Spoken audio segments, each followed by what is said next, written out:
So you've probably seen the term Greater Israel pop up in headlines or heard it in some pretty heated debates. It's a phrase that carries a ton of weight. But what does it actually mean? Let's break down this powerful, controversial, and honestly widely misunderstood concept. All right, so let's get right to it. What is this ambitious and controversial idea? At its core, Greater Israel is an ultra-nationalist vision. And what that means is it's an extreme kind of nationalism that puts the nation's interests above everything else. We're talking about a Jewish state with borders that go way, way beyond what they are today. And I don't mean small adjustments. This is an idea for a massive territory, stretching all the way from the Nile River in Egypt to the Euphrates River in Iraq. But wait, where does an idea of this magnitude even come from? I mean, that's a huge stretch of land. To understand it, we really have to go way back to its roots in ancient religious texts. For supporters of this concept, the answer is pretty clear.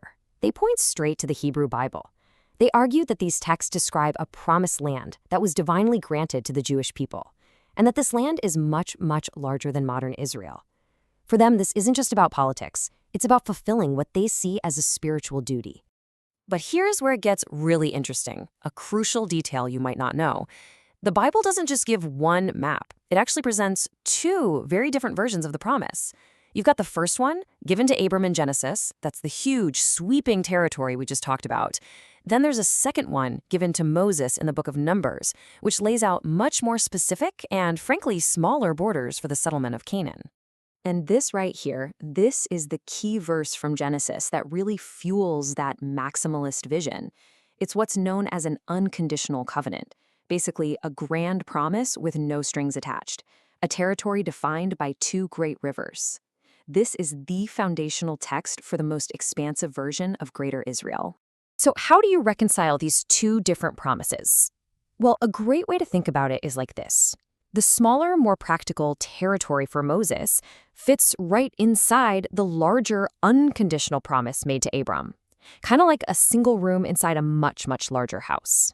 Okay, so we've got the ancient roots down, but that brings up a really big question, right? How does a promise from thousands of years ago, a concept from scripture, morph into a very modern and very active political ideology? Let's trace how that happened. So while the idea is ancient, its modern political form was really forged in some key historical moments.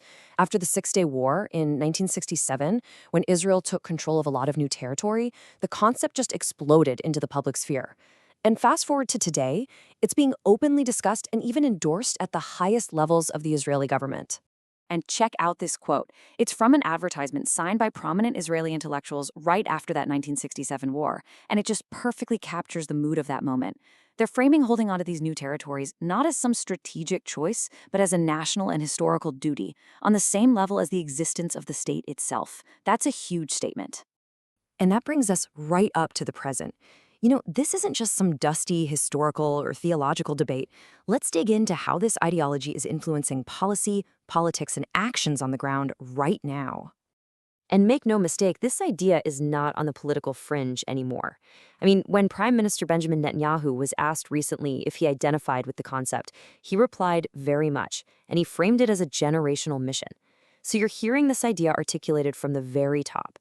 And it is not just rhetoric. You have groups like the Nechala movement who are turning this ideology into literal action.